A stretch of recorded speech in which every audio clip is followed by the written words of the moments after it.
Hey YouTube friends, it's Wolf Daddy, and I am walking in my woods here in New Mexico today. It's a beautiful, beautiful day. Check out the surroundings here. Look at this awesome rock formation behind me, and it is a gorgeous, gorgeous day. It's about 8 o'clock in the morning. It's about 35 degrees. It's going to be a warm day, I'm pretty sure. And as I mentioned in a video or two ago, I want to take this channel to a different level. I've been doing a lot of wolf stuff. I'm not going to stop doing that. But I'm also, I want to do some more nature stuff. I live in nature, you know. This is where I live, this beautiful place here. And there's so many exciting things to be seen and to check out. So when I find something fun that isn't wolf related, but it's definitely nature related, I am going to fill you in and show you what I'm up to. So stay tuned and check that bell, subscribe and check that bell button, so when I put up a new YouTube video, you're the first to see it and to see what's going on in Wolf Daddy's life. And also, friends, be sure to go over to my other YouTube channel, which I'm going to start really building. I really need your help building that. It's Wolf Daddy's Kitchen, and there I'll be cooking food that you and your dogs can enjoy together. Foods just for your dog and some foods just for you, because one of my passions is health and food. And at the Wolf Sanctuary, our motto is that foods are your first medicine, and we take that very seriously. And I want to show you how to eat healthy, how to eat like a wolf in a lot of ways, and really support your immune system, help out with autoimmune diseases. I have an autoimmune disease, and I have it under a 100% control, so I can show you how to do that. So I suffer from something called celiac sprue. Celiac disease is kind of the hip way of saying it. It's a gluten intolerance. It's an allergy that causes a terrible autoimmune response if the protein gluten that comes from grains gets in my body. And if you have that struggle too, I can certainly help you with that. But oh my God, it's so beautiful out here. It's so beautiful, and it smells so good. So join me at Wolf Daddy's Kitchen, and stay tuned to this YouTube channel, and we're going to get into some nature and explore the beauties and the wonders of the woods here in New Mexico and everywhere I go. And I'm going to take you on some journeys that could be very exciting for you, especially if you live in the city and you don't get a chance to get out in the country. I'm going to talk to you about the different animal species that are around. I'm going to also show you some absolutely fabulous places, because where I live, there's actually 2 national parks, just a couple. One's just 12 miles from here. The other one's about 17 miles from here. Also, there's the Zuni Pueblo and ice caves and lava tubes. So many fun things that nature provides. I also want to coach you on finding out how you can get over any potential fear that you might have being in nature. I discovered that there are people who come out to visit the Wolf Sanctuary and maybe stay in our rentals that are actually afraid. Funny story, you'll love this. I got a phone call early one morning. I didn't know who the person was at first. There was a group of kids, 2 groups of kids, staying in our rentals, and the bus driver called. Now, I didn't know they were here, and I didn't know what the bus driver was talking about, but this lady calls me at about 10 o'clock in the morning, and she says, "Oh, I'm so sorry to have wakened you." I'm like, "Wakened me? I've been up for 5 hours." And she says, "Well, I just want to know if it's safe to get to my bus." I'm like, "Who are you? What are you talking about? What bus?" And she said, "Oh, I'm the bus driver for the blah, blah, blah, blah school and such kids." And I'm like, "Okay." She goes, "I just want to know if it's safe to walk to my bus." I'm like, "What do you mean is it safe?" She goes, "Well, am I going to get attacked by wolves or coyotes?" I'm like, "No. All of ours are in our sanctuary with a 12-foot high perimeter fence. They're not going to get you even if they weren't. What are you talking about?" She's like, "Well, I've never been in the woods before, and my bus is parked over at the sanctuary, and I have to walk to get there." I'm like, "Oh my gosh, poor lady, she knows nothing about nature. You know, and of course it was silly to me, but, you know, thinking about it, well, there's a lot of people that have just never been out in the woods. And there is a lot of propaganda about, you know, nature being the killer and wild animals attacking humans and all that kind of BS. And so to me, that's just a chuckle. But I do have to respect the fact that there are a lot of people that just don't know about nature. So that's what I'm about. Wolf Daddy's all about living in the woods, living in nature, and checking out all the wonders that beautiful nature has to provide. So stay tuned with this channel. Share it with your friends. And if you like any of the videos, be sure to give a thumbs up. Be sure to subscribe. Hit the bell button so that you know when I'm posting new videos. And I'm going to try to do it really often. But the more important thing, share, and jump over to Wolf Daddy's Kitchen and do the same thing. Discover awesome things that you can do with your dog in the realm of feeding and caring for your dog. Ask questions, send me messages, tell me what you'd like to see or hear, and I'll do my best to provide that for you. And see, this is a fun example of what I'm talking about to show you things in nature. This is a lichen that is growing on many of the trees around here. It's just this ancient plant, but it has medicinal purposes. Actually, a lot of my friends who are natives will come and they'll pick this, and here's another one. I'm going to show you something else. They'll pick this. What this is like an antiseptic. They'll just, if you get a wound, you can literally just take this and put it into the wound, and it helps draw out the infection and that sort of thing. And then we have down here on this tree, oh, there's even some on the ground. Now, a lot of people collect this. This is a tree sap. I don't know if you can see that right there. And same thing, same thing. This is great for healing wounds. It's also something that people will ingest and chew, and it's kind of a natural antiseptic. It's also used for fuel. If I was to, as a matter of fact, let's see if I have a lighter. I don't have a lighter in my pocket, but I could show you another time that if you're trying to start a fire in the woods, this is a perfect fuel. It's tree sap, which has a lot of turpentines in it, and it smells absolutely wonderful when it burns. And even some people use it as an incense in their home. It's because it's a resin. It's hard. So if this was, you know, a few thousand years old or even millions of years old, it would be amber. And you can still find, you know, amber, if you've seen it in museums and such, it has like bugs. Prehistoric bugs are trapped in it.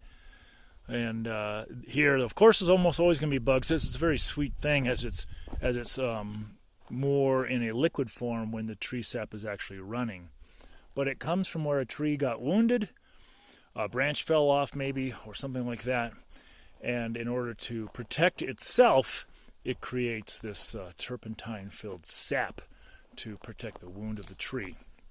And a lot of ants and bees like to come and check this stuff out. So hey, this is like pre-amber. A million years from now, it'll be amber.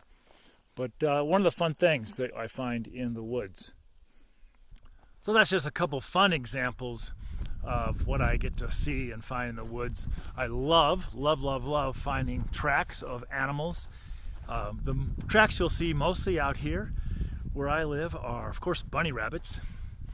Lots of those. Deer and elk. We have so much elk here, it's ridiculous. And of course, coyotes. Although, I will tell you, whether you believe it or not doesn't matter to me, but I've also seen Sasquatch footprints, also known as Bigfoot or the Yeti. Here in New Mexico, in Navajo territory, they call them howlers. I'll just show you right here. Here's a elk footprint, very old elk footprint. Another one here. I'm sure I'll run across some fresh ones as spring is getting ready to. Well, actually, spring I think is sprung. I also want to show you this. This is fun for me too. This is what we call a condo in the woods, a woodland creature condo. So it looks like this is the bottom floor. The next floor Oh my, and it's a multi-story building here. Another one, and they keep going, and these are woodpecker holes. The woodpeckers drill these holes, and they get the bark beetles out, and then other birds come and actually make it their home. If we could see, there it is. If we could see inside there, I'll bet you there's a bird's nest in there. And so it goes all the way up the tree, these awesome holes. And so that's really fun for me. But I'm gonna head home. But going back to that Sasquatch footprint, which I'm sure you don't believe, because oh gosh, that's just mythology. It's just conspiracy bullshit. Well, I think I'll dig up that footprint I took a picture of. I took a picture of one footprint, which was my mistake, because people are like, well, that's just one footprint. Where are all the rest? Well, the reason why there's only one, because it was perfect. And I'd actually tracked it for about a half a mile. And this beast had walked up, it had been snowing, so there's a little layer of snow. And this beast had walked up a hill, and when it placed its right foot down, it landed perfectly flat. So it made an absolutely perfect indentation. And as the snow melted away from it, the indentation was about that deep. And I tracked it some more. The very next step after that, after the photograph, landed on a stone which broke in half, and the very next step landed in frozen earth in the shade, because it was the dead of winter when I came across. I didn't come across it. I heard about it through the Navajo grapevine. I live here actually on this side of my property is BIA, Bureau of Indian Affairs land, so about 320 acres there.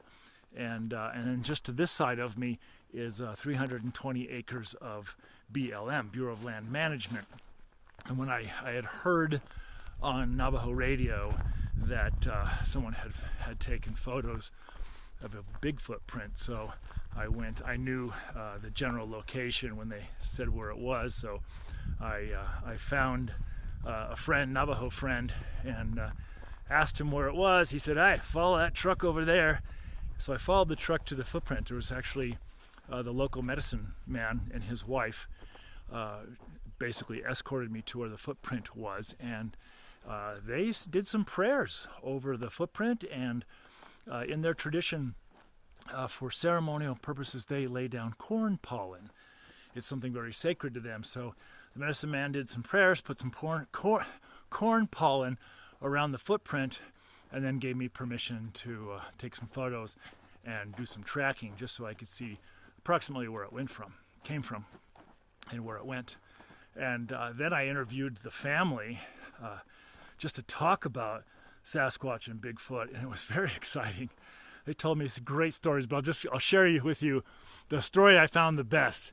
And it was the Navajos very often, when they're not living like in apartment buildings and stuff on the res, they live on their own property in like little compound communities where there might be several hogans, which are, I'll show you what a hogan is.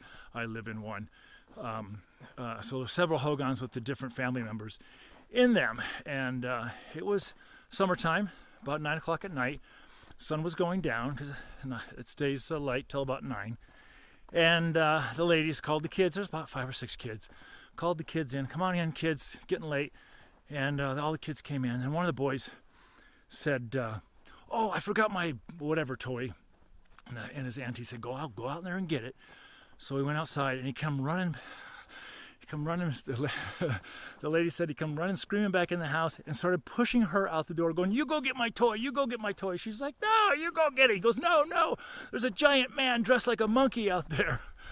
A giant man dressed like a monkey. Now that's from the mouth of a child. That is fabulous. What a great way to describe this enormous beast. A giant man dressed like a monkey. Oh, how fun. And actually, the road I'm walking on right now, not last winter, because that was just now, the winter before last, I found another perfect footprint and a bunch of crappy ones in the snow. And I went back to the sanctuary and said, "Hey, I saw a Bigfoot footprint." They're like, did you take a picture? I'm like, no, why should I? No one believes me anyway. And they said, well, weird thing is there was a university professor who just came today. While I was walking in the woods, a university professor showed up at the wolf sanctuary asking for wolf hair samples because he thought he would be he's tracking a Bigfoot, and he wanted to get hair sample comparisons. I'm like, wow, sheesh. Well, there you go. You know, here's the university professor tracking a Bigfoot, looking for hair samples of different wildlife to show the difference between what he had found and what is naturally what we find all the time out here, like wolves and coyotes and deer and elk, bobcats and mountain lions. So, believe it or not, Bigfoot is real, and if I ever spot one and have time to get my camera out, I'll let you know. But yeah, so that's my life. Oh, look at this. This is so beautiful. Look at this. You gotta show you this. Nature's sculpture. That's what this is. Nature's sculpture. This beautiful juniper that had been gone, probably died 50 years ago. And again, it's got a little apartment building going on up there. Somebody's living up in that hole. But look how beautiful this is. So gorgeous. So gorgeous. Anyway, stay tuned. Share. Hit the bell button. Get the notifications when I make some new videos. If you love nature, if you love wildlife, if you love wolves, stay in touch with Wolf Daddy. And I'll just show you some of the wonders that are here in New Mexico. So thank you, everybody. Have a fabulous day. Have a fabulous week. Have a fabulous life. And gosh, see everywhere I go, there's something I can share with you. I'm gonna take one more second out and share this with you. So what is this? What is this greenery right here? Those are dandelions. And you might say, big deal. I got dandelions growing all over my lawn. I hate them. Yeah, but you don't eat them either, do you? And so dandelions are actually very medicinal. They are actually quite good for us, and it's something you can put into your salads. And I actually have a video on Wolf Daddy's Kitchen. I think it's called, I don't know what it's called. It's like spring meal or something like that. And I put dandelions in it for our dogs. And after I made that meal, I actually went back to the sanctuary and shared it with dogs and humans. I shared it with dingoes, and I shared it with New Guinea singing dogs, and I shared it with some guests that are humans, and it was very good.